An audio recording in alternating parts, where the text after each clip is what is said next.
The mental hospital in Ranchi, इसलिए तुमने रांची के मेंटल हॉस्पिटल में नहीं गए थे, जाना नहीं चाहते थे, you didn't want. When Vipin Babu had paid for the books and was leaving the shop, the man was still looking at him in utter disbelief.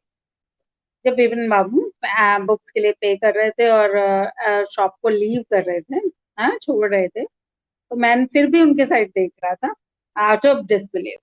बिल्कुल डिसबिलीफ से, completely surprise. Now students, comprehension check you will do by your own, and afterwards I'll send you the answers. Firstly, you will do, okay? Now we'll do second part. Second, okay, I'm explaining the question. Why did the man stare at Vipin Babu in disbelief? Man stare क्यों कर रहा था? Stare means look attentively. Disbelief से surprise से वो stare क्यों कर रहा था? Because वो क्यों कर रहा था? Because Vipin Babu couldn't recollect the situation, what he is saying, what the person is saying, right?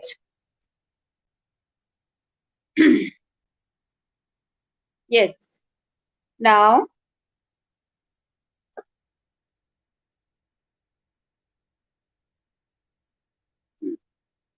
and second one is, where did Vipin Babu say he went to October 58? हाँ, विपिन बाबू ने क्या कहा था कि वो अक्टूबर 58 में कहाँ थे? इन Kanpur, right? Yes, I spent puja in 58 with a friend in Kanpur. Mention any 3 odd things that Parimal Ghosh knew about Vipin Babu. Parimal Ghosh, the person. Any 3 things mention करिए जो कि उनके बारे में जानते हैं. About the family, about the knee injury, and about the yes, about his wife. No, about his book. Family हो गया, family with the सारा आ गया, and about the book reading. Yeah. Now third, second part. Had reeled. Hey, he was shocked and confused. Had reeled means shocked and confused. Vipin Babu's car was safely parked. Vipin Babu की car safely parked in a Bertram Street by the Lighthouse Cinema. It is a place. Park कर दी गई cinema, yes, Bertram Street by the cinema hall के पास में, Lighthouse Cinema के पास. He told the driver as he got into the car, just drive by the Ganga. उनका driver को उसने कहा कि गंगा के साइड ड्राइव करो. Will you Sitaram? गंगा की साइड आप लेके चलो Sitaram. Driving up the Strand Road, the Strand Road way of the Ganga. So Vipin Babu regretted having paid so much attention to the intruder. और विपिन बाबू जब ऑन द वे थे तो उन्होंने जो स्ट्रेंजर था वो उसको इतना ज्यादा अटेंशन पे कर रहा था, उसके लिए उसने रिग्रेट किया कि क्या why so. He had never been to Ranchi. वो रांची भी नहीं गया था. No question about it. कोई क्वेश्चन ही नहीं, बिकॉज वो रांची गया ही नहीं था. It was inconceivable that he should forget such an incident which took place only 6 or 7 years ago. और ये अनबिलीवेबल था कि वो फॉरगेट कर लें कि 7 years ago का जो पहले का ही इंसिडेंट को भूल जाए, तो ये अनबिलीवेबल, ये अनसर्टन था. He had an excellent memory because वो बहुत अच्छी मेमोरी थी, गुड मेमोरी थी उनकी. Unless Vipin Babu had reeled, फिर भी वो कंफ्यूज हो गए, shocked and confused. Was he losing his mind? फिर भी वो कंफ्यूज हुए कि क्या फिर भी मैं लॉस कर रहा हूँ क्या, फिर भी मुझे ध्यान नहीं आता क्या, फिर भी मुझे रिकलेक्ट नहीं हो रहा क्या उसका वो incident, but how could that be, लेकिन वो कैसे हो सकता है?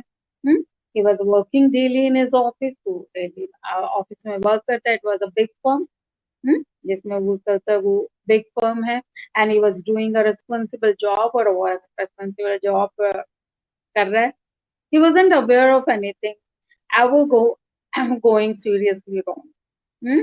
और वो अवेयर नहीं था. He wasn't aware of anything ever going seriously wrong. और वो ज्यादा अवेयर नहीं था कि कोई सीरियसली ये रॉन्ग है. हाँ, बिकॉज ऐसा हो ही नहीं सकता. It is impossible. So only today spoke for half an hour at an important meeting. और आज भी वो एक इम्पोर्टेंट मीटिंग में हाफ एन आवर तक बोला है. एंड यट, और फिर भी वो मैन कह रहा है कि भाई तुम, मैं बोल रहा हूँ. And yet the man knew a great deal about me. हाँ, फिर भी वो मैन ने मुझे बहुत सारा मेरे बारे में जानता है. How even seem to know some intimate detail, और इतने इंटीमेट पर्सनल डिटेल कैसे उसको पता सारा. हाँ, the bag of books, books का, वाइफ्स डेथ, ब्रदर्स इंसैनिटी, हाँ कि ब्रदर मेरा मेंटली इल है. हाँ, ये सारा पर्सनल चीजें कैसे पता. हाँ, the only mistake was about is having gone to Ranchi. और सारा उसका सही है, बट मुझे उसकी मिस्टेक ये है कि वो बस रांची का उसे याद नहीं आ रहा कि मैं रांची गया. नॉट अ मिस्टेक और डेलिब्रेट लाई. हाँ, मिस्टेक ही नहीं है वो, और लाई है, वो तो झूठ बोल रहा है. In 58, during the puja, he was in Kanpur at his friend. 1958 को पूजा के दौरान वो तो कानपुर था अपने फ्रेंड के साथ, और फ्रेंड का नाम था हरिदास. अहम बख्शीश प्लेस. हाँ, and all friend Haridas Bakshish place. Haridas वहाँ रहता था कानपुर में, वहाँ उसके प्लेस पर था, उसके घर पर. All Bipin Babu had to do was write to know. और उनको सारा जो यही था कि भाई ये है कि नो, जो वो पर्सन जो कहता वो रॉन्ग है. There was no way to writing to Haridas.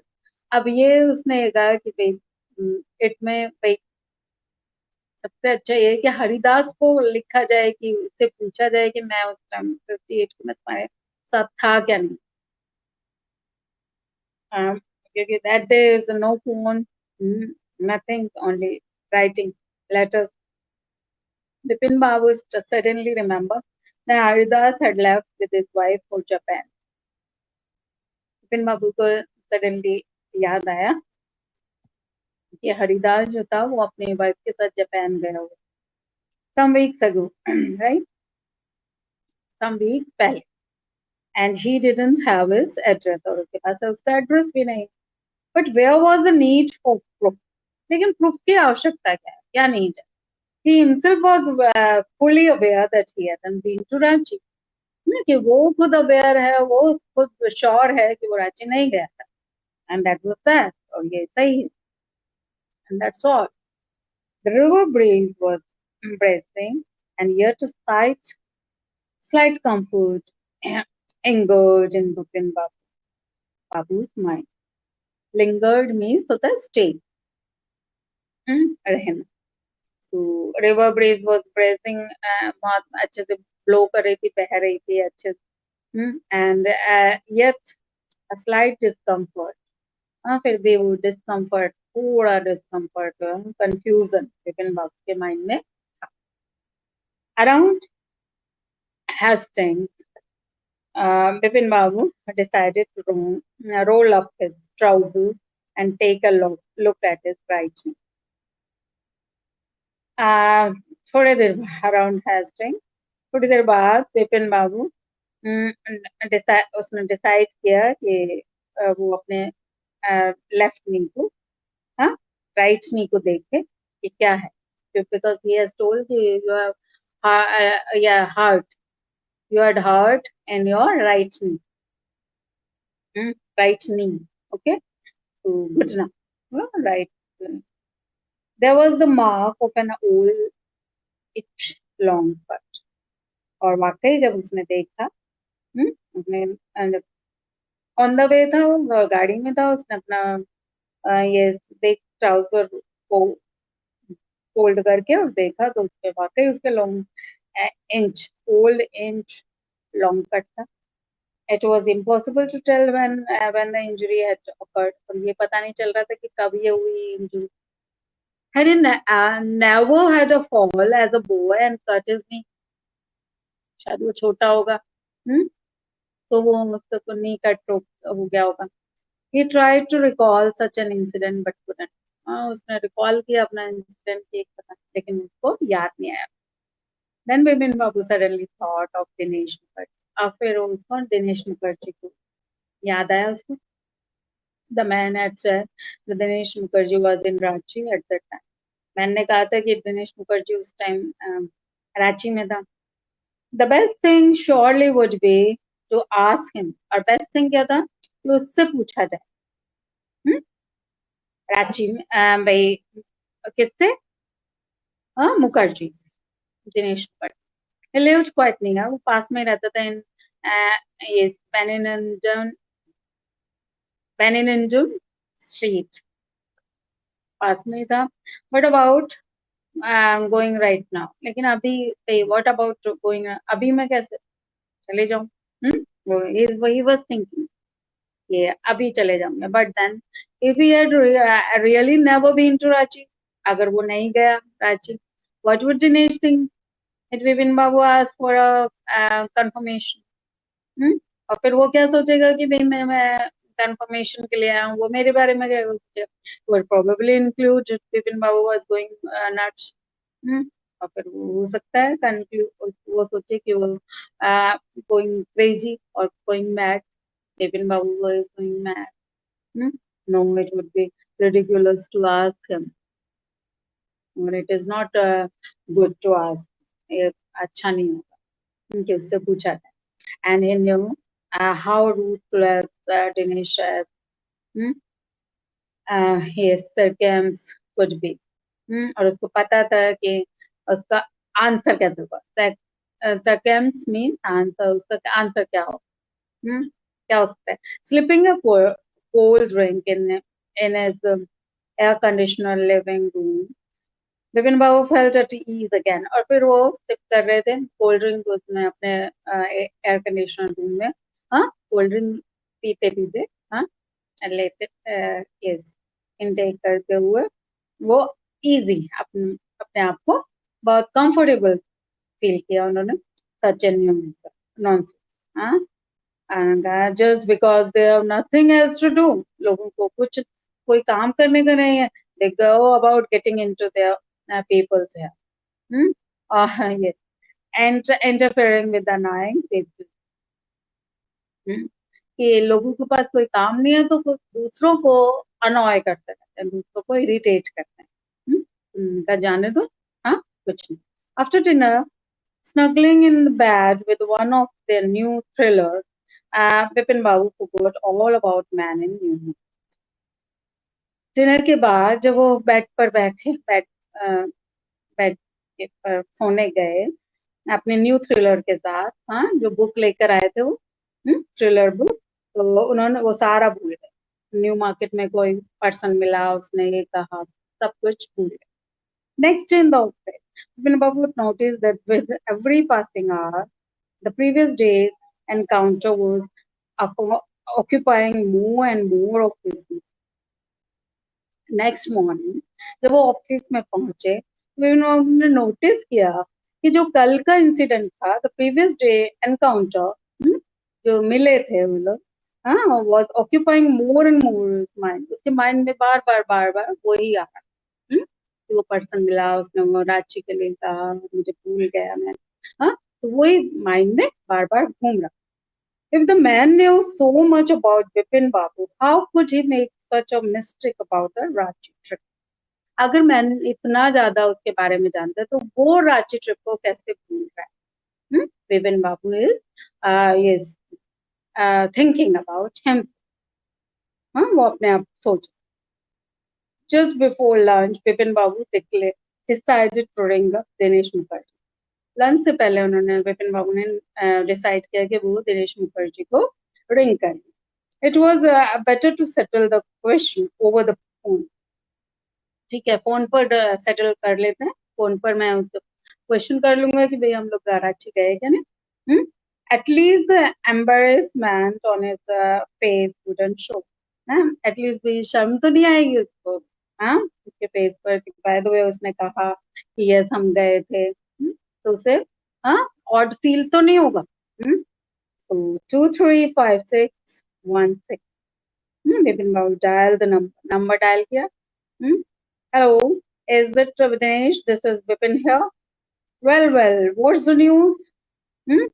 I just wanted to find out if you recalled an incident which took place in 1958. So Vipin Babu has called.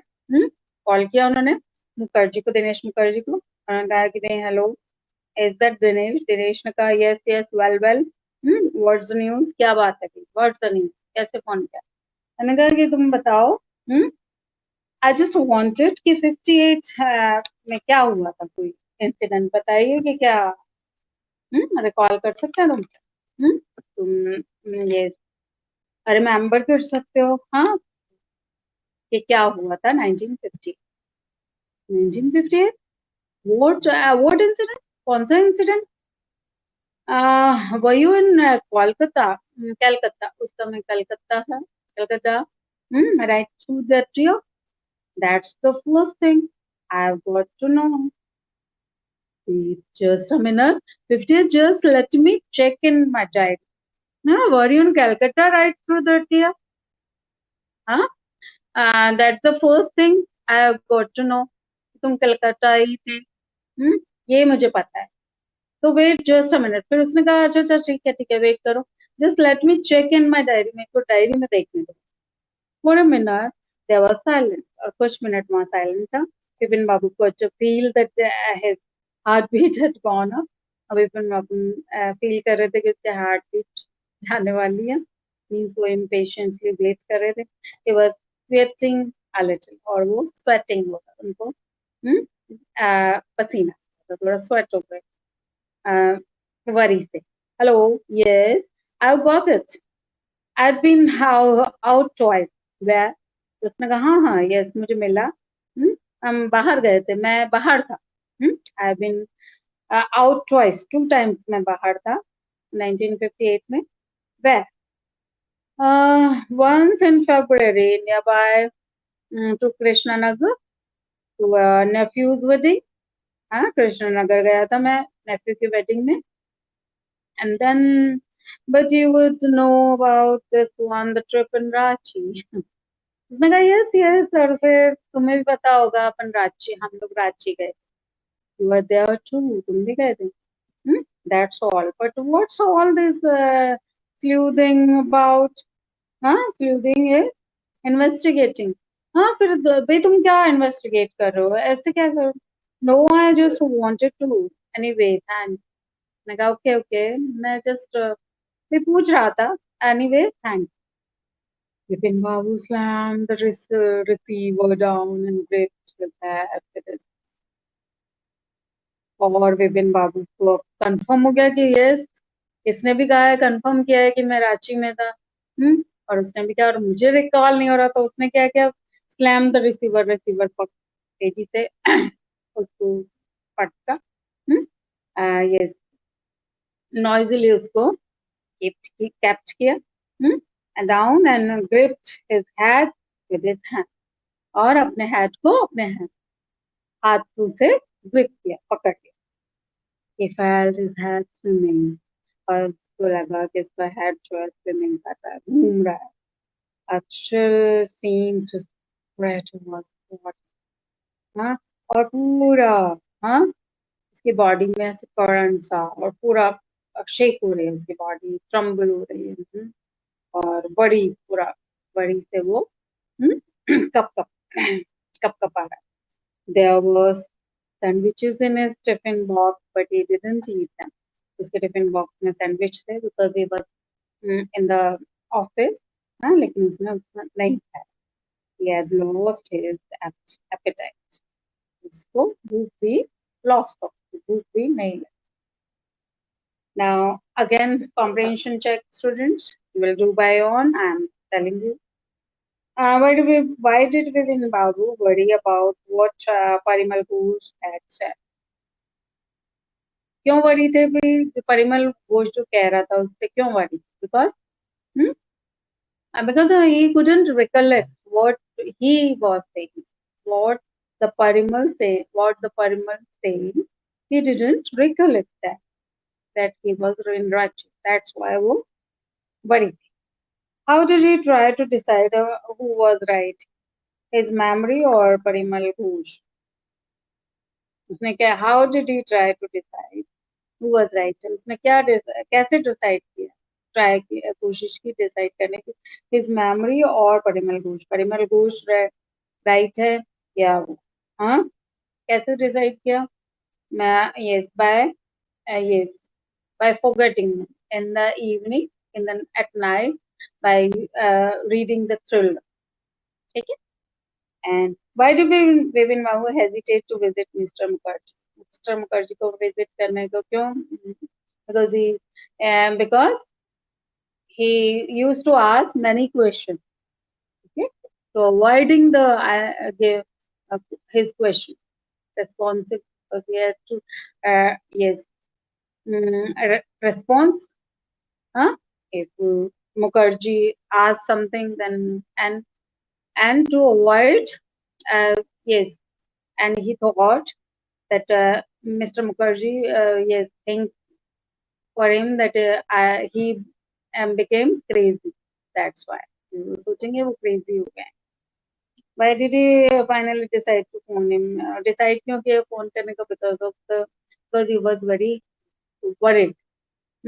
He felt very yes uneasy. Yeah. What did Mr. Mukherjee say? Did it comfort Vipin Babu or add to his worry?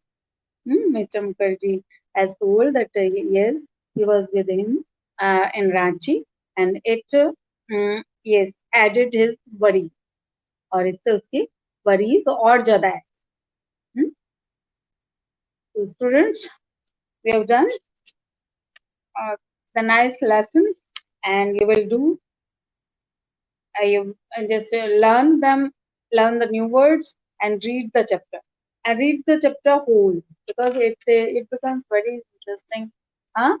Yes, in the third part would be very interesting.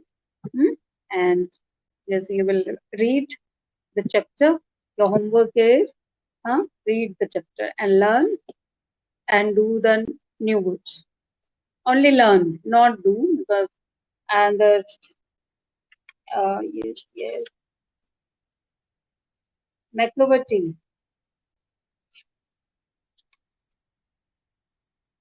Yes, you have to do this also. McCloverty is question answer. I'll send you, and then firstly you will do this question answers, and afterwards the new words of lesson 2. Clear? Okay. Thank you, and have a nice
Students older than in class.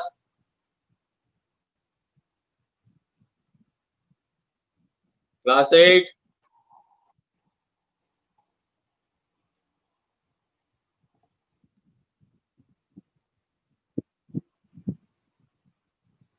Deepak, Visakha, Komal, Diven, Prachi, Bhavik. Okay. Good afternoon. आज हम करेंगे geography का chapter 2, land, soil, water, natural vegetation and wildlife resources. तो chapter number 2, land, soil, water and wildlife resources. Page number निकालो 7, geography का page number 7, chapter number 2 निकाल लिया सबने? Page number 7, chapter number 2, geography.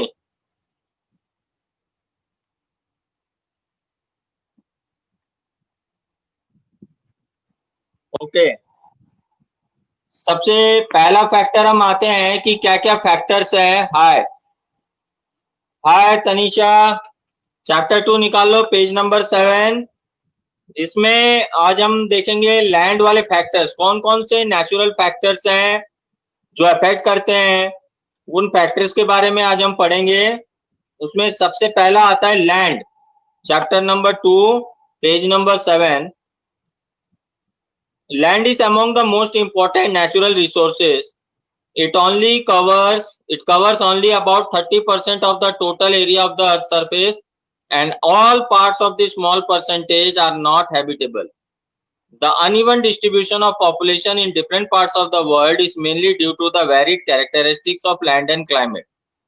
The rugged topography, steep slopes of the mountains, low-lying areas susceptible to water, logging, desert areas, thick forested areas are normally sparsely populated or inhabited.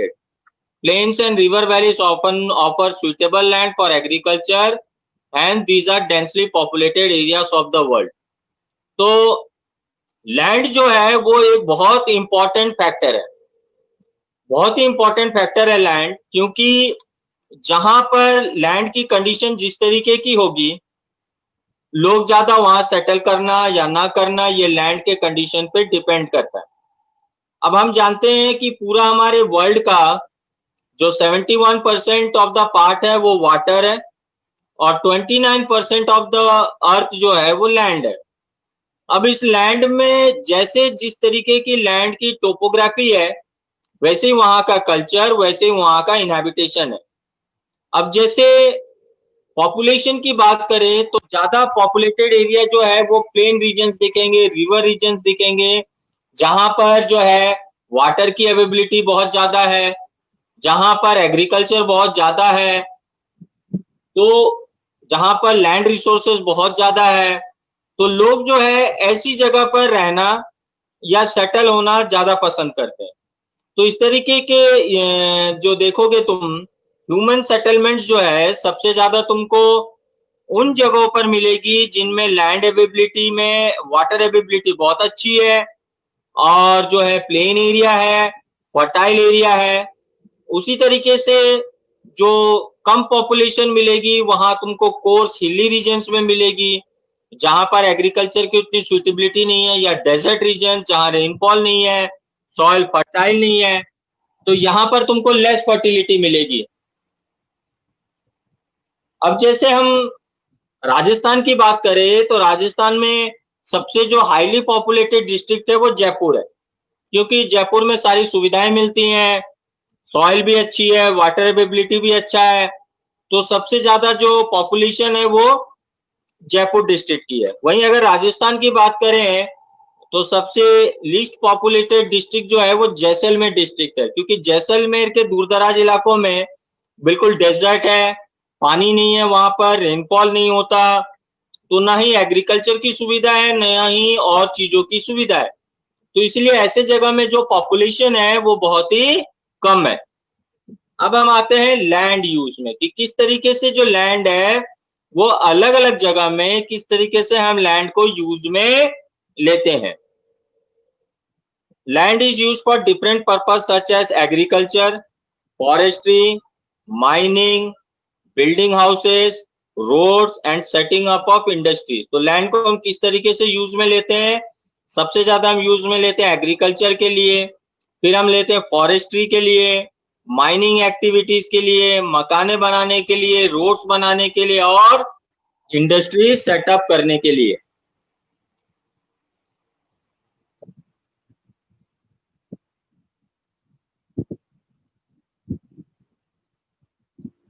कौन सा answer प्रिंजल? Question answers तो करवा दिया ना मैंने last chapter के, कौन सा आंसर है गया?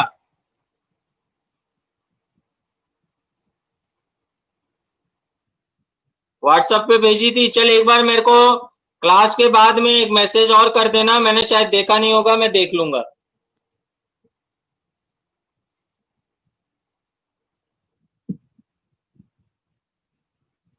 So the use of land is determined by physical factors such as topography, soil, climate, minerals and availability of water. अब जो ये लैंड यूज पैटर्न से ये बहुत सारे फैक्टर्स पे डिपेंड करता है कि कहाँ की लैंड किस तरीके की है। जैसे कि मान लो कि वहां का क्लाइमेट कैसा है, वहां की सॉइल कैसे है, वहां पर मिनरल्स अवेबिलिटी कैसी है, वाटर अवेबिलिटी कैसी है। तो जहां पर जिस तरीके का लैंड होता है वहां पर उसी तरीके से जो है लैंड की यूज ली जाती है। अब जैसे राजस्थान में पानी की कमी है तो यहाँ पर उन क्रॉप्स को ज्यादा उगाया जाता है जो कम पानी में उग सके, जैसे बाजरा है, गेहूं है।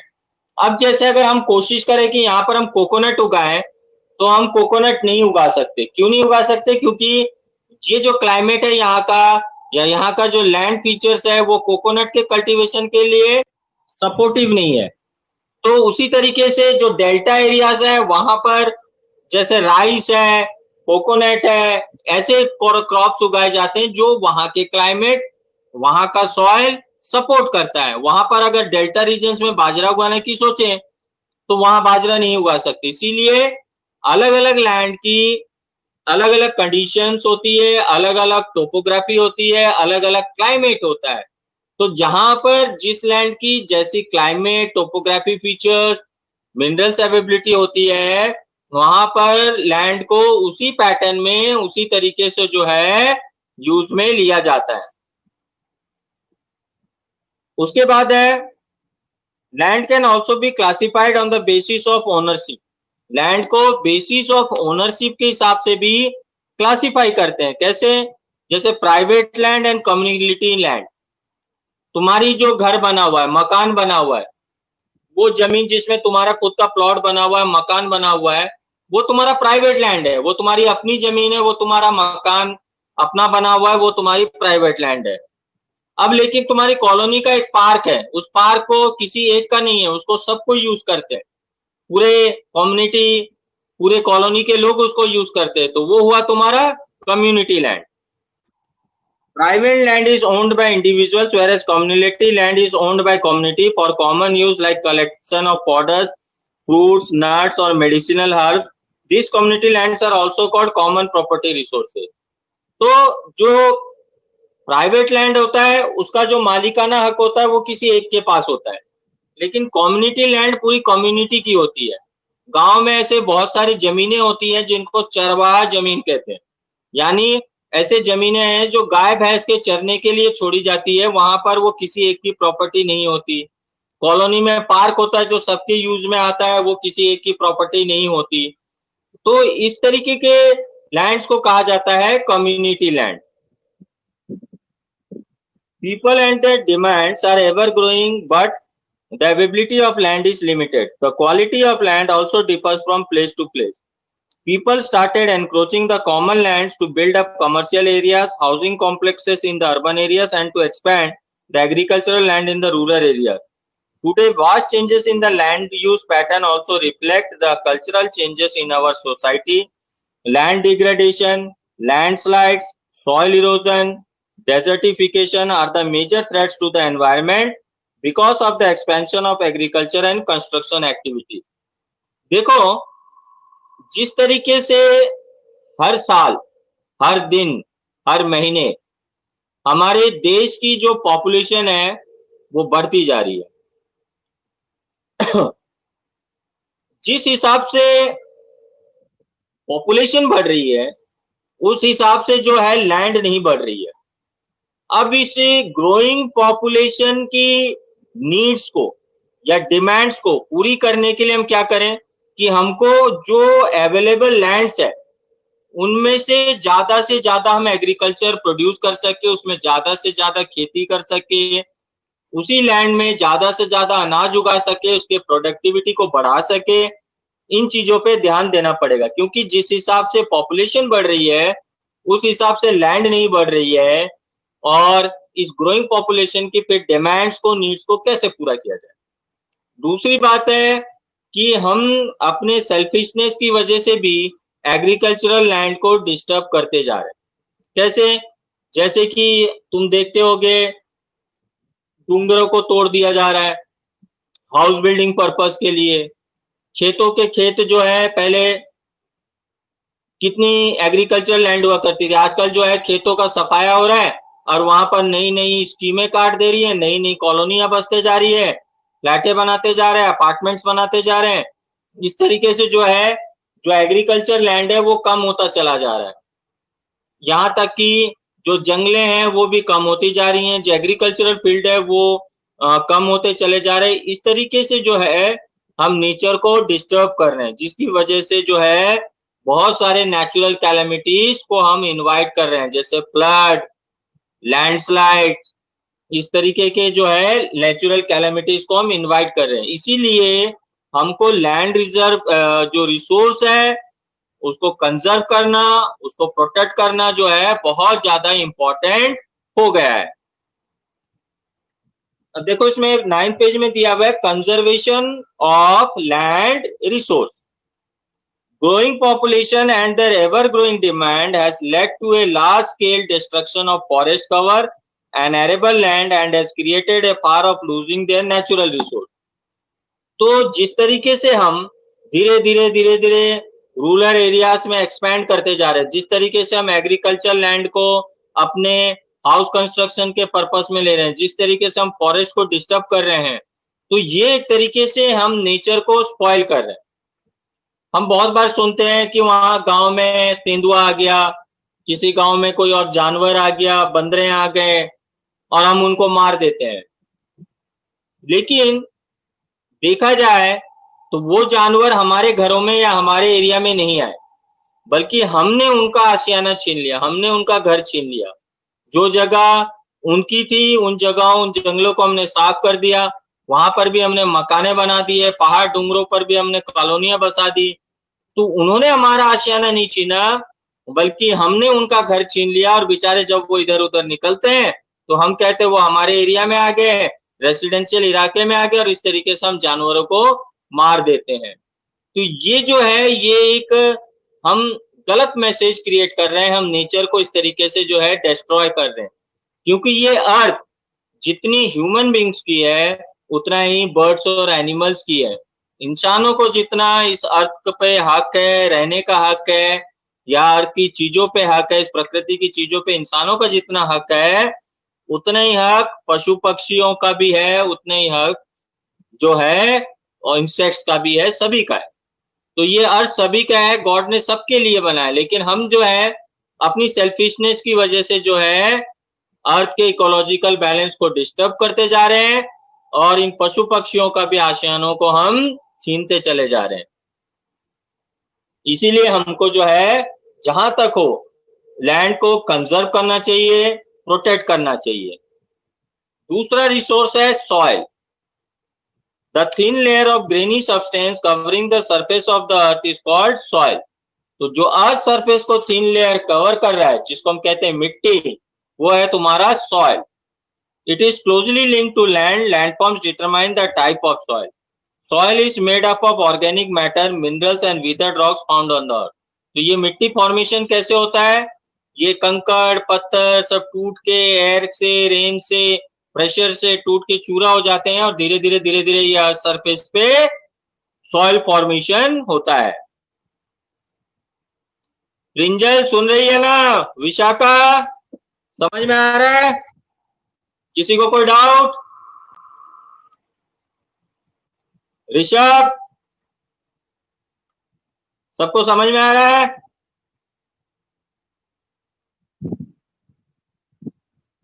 मोहित को डाउट चैम्बर में लेना पड़ेगा फिर।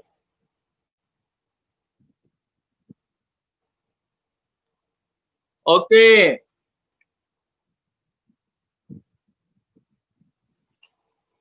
अच्छा ठीक है, गुड।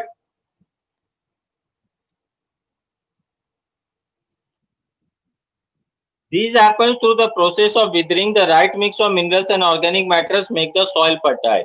तो वीदरिंग क्या होता है? वीदरिंग जैसे विंड, सॉइल, अलग अलग एजेंट से जो है, जो बड़े रॉक्स है, मटेरियल से ये टूट के चूरे हो जाते हैं और इनसे जो है सॉइल फॉर्मेशन होता है। Page number 9। अब आ जाओ पेज नंबर 10 में। लैंडस्लाइड्स।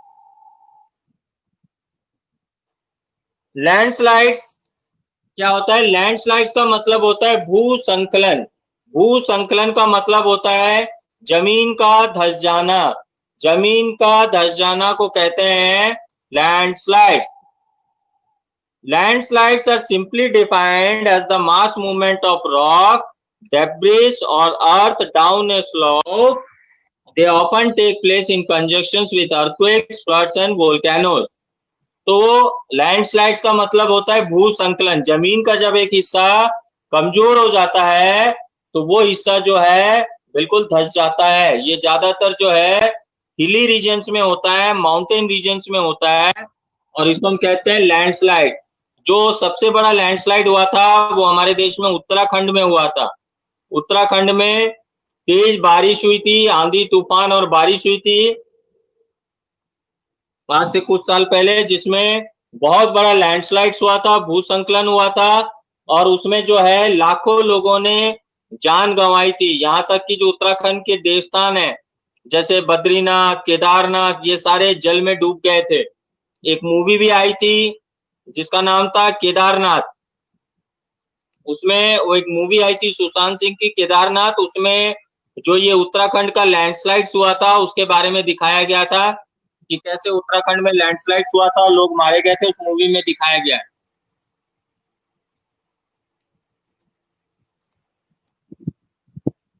तो अगर तुमने नहीं देखी हो तो देख लेना, उसमें दिखाते हैं कैसे लैंडस्लाइड्स होता है, कैसे लाखों लोग मारे जाते हैं, कैसे मकान के मकान जो है बह के चली जाती है। तो ये सारी चीज जो है उसमें दिखाया गया है। अरे लैंडस्लाइड्स भी था रुद्रा, मकाने ढह ढह के गिरती नहीं है क्या? वो लैंडस्लाइड्स तो थी। हेलीकॉप्टर में लोगों को बचाने आते हैं, मकान के मकान गिर जाते हैं, वो लैंडस्लाइड्स था।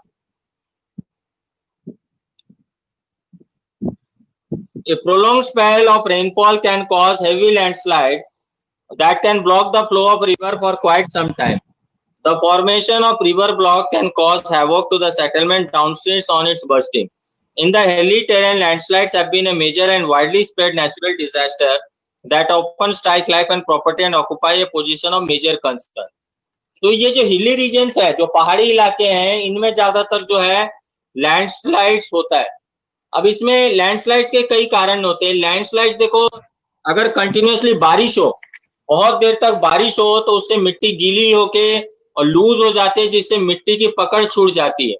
और ये सब होता है ज्यादा पेड़ पौधे काटने से, जब मिट्टी की पकड़ ढीली हो जाती है और फिर जब कंटिन्यूअसली बारिश होती है तो मिट्टी का हिस्सा जो है ऐसे का ऐसा पानी के अंदर डह के चले जाता है।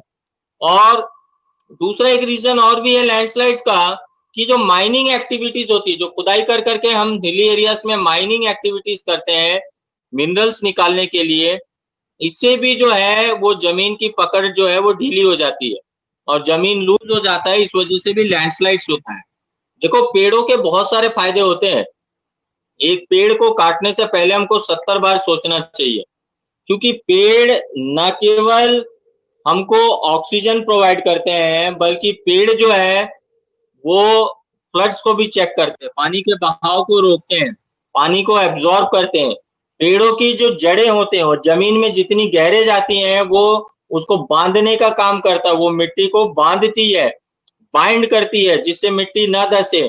तो इस तरीके से पेड़ जो है, ज्यादा जहाँ पेड़ होते हैं वहां रेनफॉल भी अच्छी, पेड़ जो है मैग्नेट की तरह काम करते हैं, ये रेनफॉल को जो है अट्रैक्ट करते हैं। तो इस तरीके से जो पेड़ है उसके मल्टीपल यूज है, इसीलिए एक पेड़ अगर काटे तो हमको कम से कम 4 पेड़ लगाने चाहिए, फिर जाके एक पेड़ काटे, क्योंकि पेड़ जो है they are almost life of the earth and the people. इसलिए जो है ये बहुत ही इंपॉर्टेंट रिसोर्स है जिसके बारे में हमको सोचना चाहिए।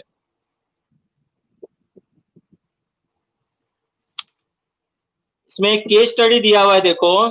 ए massive landslide hit Pangi village near Reckong Peo in Kinnaur district of Himachal Pradesh. ये एक लैंडस्लाइड के बारे में दिया हुआ है जो किन्नौर डिस्ट्रिक्ट हिमाचल प्रदेश में हुआ था, and damaged a 200 metre stretch of old Hindustan Tibet road. और उससे दरार हो गई थी, जो हिंदुस्तान और तिब्बत को कनेक्ट करता हुआ रोड है वो पूरा फट चुका था बीच से, उसमें दरार आ गई थी। National Highway 22. This landslide was triggered by intense blasting at Pangi village. Due to the blasting, this weak zone of slope collapsed and caused intense damage to the road and nearby villages. The Tangi village was completely vacated to avoid any possible loss of life. तो यहाँ पर जो है पूरा गांव को खाली करना पड़ा ताकि लोग जो है उनकी जानों को बचाया जा सके। ये वहां पर होता था माइनिंग एक्टिविटीज के। ये देखते हो ना, ये जो डूंगर होता है जिसे हम न्यू बनाते हैं, इन पत्थरों के लिए क्या करते हैं, उनको डायनामाइट्स लगा के तोड़ा जाता है। तो ये डायनामाइट जेलेटिन लगा के तोड़ा जाता है और इससे देखना बहुत आवाज होती है, उन आवाज से धम धम आवाज होती है डायनामाइट्स के फटने से। जहां पर ब्लास्टिंग होती है, जहां से पत्थर की जो खान होती है निकाला जाता है, उन जगहों पर देखना। तो वहां पर जो है उन आवाज से जो है मिट्टी खोखला हो जाता है। वेकेटेड मीन्स खाली कर देना। तो वहां पर जो है इन आवाज की वजह से, इन शोर की वजह से, इन ब्लास्टिंग्स की वजह से मिट्टी खोखली हो जाती है। तो यहाँ पर ऐसी एक्टिविटीज बहुत ज्यादा होती थी जिसके वजह से मिट्टी ढीली हो गई और पूरा नेशनल हाईवे जो है बीच से क्रैक होके फट गया था। मिटिगेशन मैकेनिज्म क्या होता है? Advancement in scientific techniques has empowered us to understand what factors causes landslides and how to manage them. Some broad mitigation techniques of landslide are as follows. Mitigation techniques में हम चीजें पढ़ते हैं कि वो कौन सी चीजें हैं जिनकी वजह से जो है वो लैंडस्लाइड्स होता है, जिनकी वजह से लैंडस्लाइड्स होता है, क्या कारण है जिनकी वजह से लैंडस्लाइड्स होता है और कैसे हम उनको रोक सके। Hazard mapping to locate areas prone to landslides and such areas can be avoided for building settlement. तो इस रिसर्च के थ्रू हम ऐसी जगहों का पता लगाने की कोशिश करते हैं जहां पर जो लैंड स्ट्रक्चर है वो कमजोर है, तो वहां पर हम कंस्ट्रक्शन को अवॉइड करें, वहां पर हम मकाने वगैरह न बनने दें कि जहां पर जो है मिट्टी की पकड़ ढीली है या मिट्टी लूज है और जहां पर जो है भविष्य में लैंडस्लाइड्स का खतरा हो सकता है, कैजुअलिटीज हो सकती है, लोग मारे जा सकते हैं, ऐसे एरियाज को चिन्हित करना, मार्क करना, मैपिंग करना। Construction of retention wall to stop land from slipping. अच्छा, जो पहाड़ी इलाके देखना, कई बार पहाड़ी इलाकों के साइड में मोटी दीवार बना दी जाती है। कभी देखना तुम उधर माउंट आबू गए हो, माउंट आबू साइड में जाओगे तो उधर वो रोड्स के देखना साइड में दीवारें बनी होती हैं, रोड्स के साइड में मोटी दीवारें बनी होती है पहाड़ी इलाकों में। या कभी मनाली उनाली साइड भी जाओगे या मसूरी, उधर तुमको जो हिल एरियाज के जो रोड दिखेंगे उसके साइड में दीवार बनी हुई दिखेगी।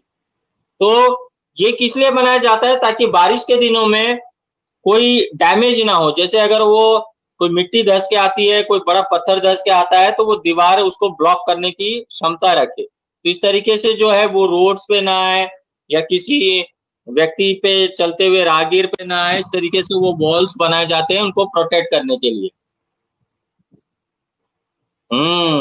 सब माउंट आबू गए हो? नक्की झील देखा है तुमने? वहां बोटिंग की हो नक्की झील पे?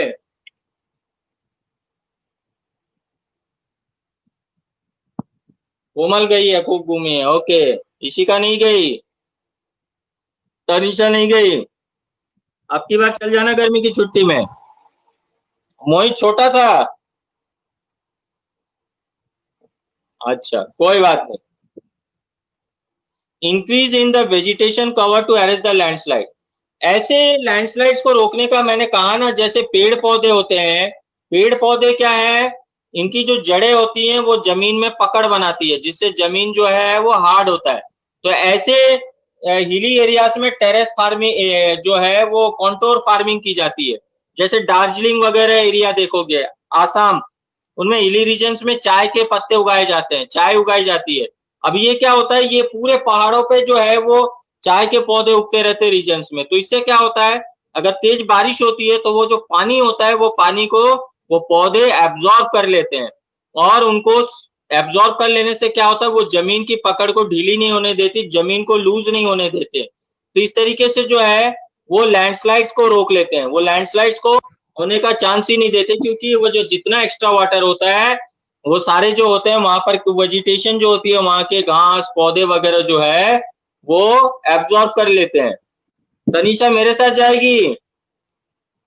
ठीक है, मैं ले जाऊंगा तेरे को, पैसे तू दे देना, मेरे पास है नहीं। दोनों चल चलेंगे, तुम और मैं दोनों घूमने चल चलेंगे, तनीषा और मैं। अपन, तुम्हारी इच्छा फ्लाइट से ले जाओ तो मैं फ्लाइट से चल जाऊंगा, और ट्रेन से ले जाओगी तो ट्रेन से चल जाऊंगा, और 5 स्टार होटल नहीं तो 3 स्टार में मैनेज कर लेंगे, खाना कुछ भी खिला देना, ठीक है ना?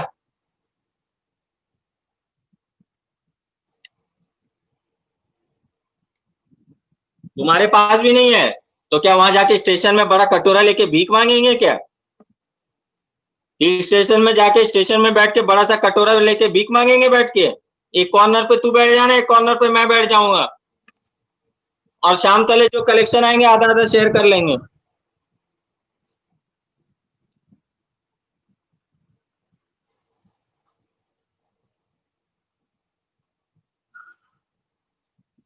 Last point.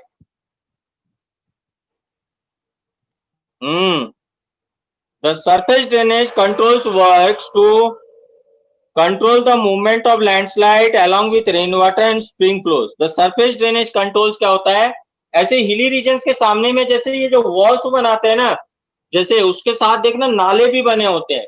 वो नाले जो होते हैं वो क्या होता है, जो हिल साइड से जो पानी बहता है ना, वो उस ड्रेन्स के थ्रू में जो है वो लोलैंड्स में चले जाता है, निचले इलाकों की तरफ चले जाता है। तो वो ड्रेन्स जो है वो इसलिए बनाए जाते हैं ताकि पानी जो है वो हिली रीजन्स में जो है वो इकट्ठा ना हो, और वो ड्रेन्स के थ्रू जो है वो एक्स्ट्रा वाटर जो है वो बह के लोलैंड्स की तरफ जो है चले जाए। तो इस तरीके से जो है वो वाटर को एक जगह स्टैग्नेंट नहीं होने देते, ठीक है, वो वाटर को एक जगह ब्लॉक नहीं होने देते। आज का last topic, factors of soil formation. कौन कौन से फैक्टर्स हैं जो रेस्पॉन्सिबल्स है सॉइल फॉर्मेशन के लिए? The major factors of soil formation are the nature of the parent rock and climatic factors. दो फैक्टर पे डिपेंड करता है, एक रॉक पे, एक क्लाइमेट फैक्टर्स पे। अदर फैक्टर्स आर टोपोग्राफी, वहां की natural conditions.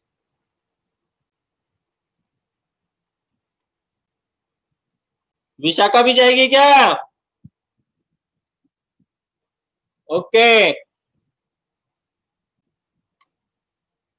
Other factors are the topography, role of organic material and time taken for the composition of soil formation. All these differ from place to place. कहाँ का कैसे rock material है, कहाँ की climate कैसे है। एक काम करना कोमल, तू भी जाएगी ना, तुम सब पैसे इकट्ठा कर लेना, तुम भी चल चलना और मेरे को भी ले चलना, तुम सब आपस में एक फंडिंग कर लेना, फिर 1 लाख 2 लाख इकट्ठा हो जाए जब हम सब चल चलेंगे, घूम आएंगे।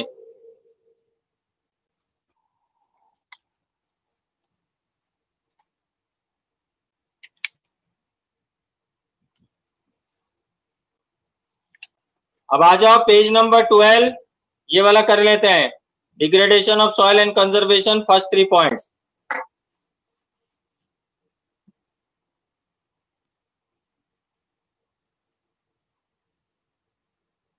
Okay, thank you, Komal is my favourite, my best student. बस कोमल ले जा रही, कोमल माय फेवरेट। आइसक्रीम भी खिला देना है। अब हम आते हैं page number 12, degradation of soil and conservation measures. Soil erosion and depletion are the major threats to soil as a resource. Both human and natural factors can lead to degradation of soil. Soil erosion, degradation of soil, soil erosion. Soil erosion क्या होता है?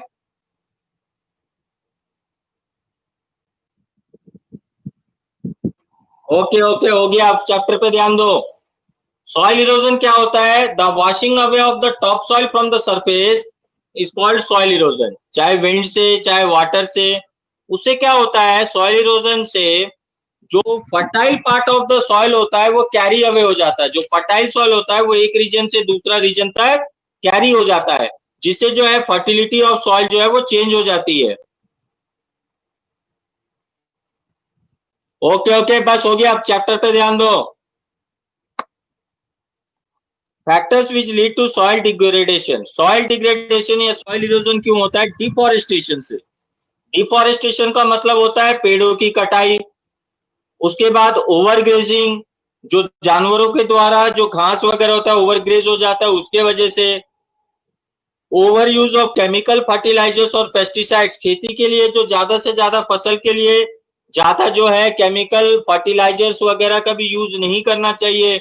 इससे soil pollute हो जाता है, soil pollution होता है.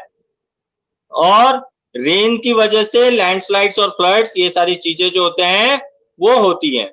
ठीक है. इसमें some methods of soil conservation are listed below. कि सॉइल, ये जो चीजें हैं इनको हम कैसे कंट्रोल कर सकते हैं. तो ये 3 पॉइंट्स को हम देख लेते हैं. पहला है मल्चिंग.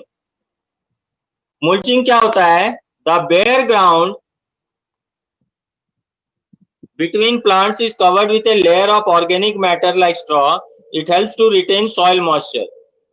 पौधों के बीच में जो खाली जगह होती है ना, उसको कवर कर दिया जाता है कुछ घास फूस से, स्ट्रॉ से, जिससे जो है वो पानी जो है वो वेस्ट नहीं हो और वो मॉइस्चर को रिटेन कर ले. दूसरा होता है कॉन्टोर बैरियर्स. कॉन्टोर बैरियर्स तुम्हारे यहाँ पिक्चर में दिखा हुआ है. Stones, grass, soil are used to build barriers along contours. Trenches are made in front of the barriers to collect water. इसमें क्या होता है कि इस तरीके से धारियां हिली रीजन्स में कॉन्टोर बना दिया जाता है.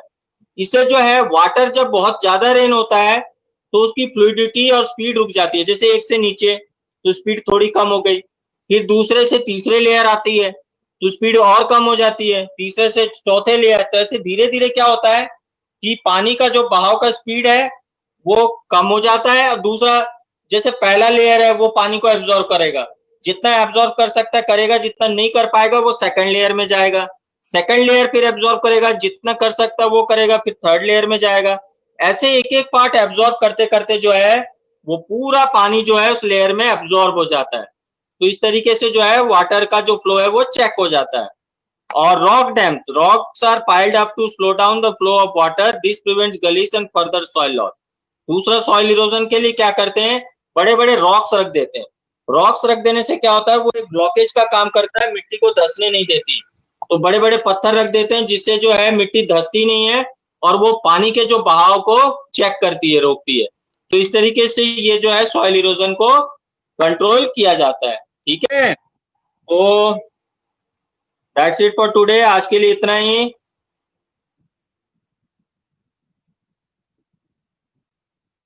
आज के लिए इतना ही.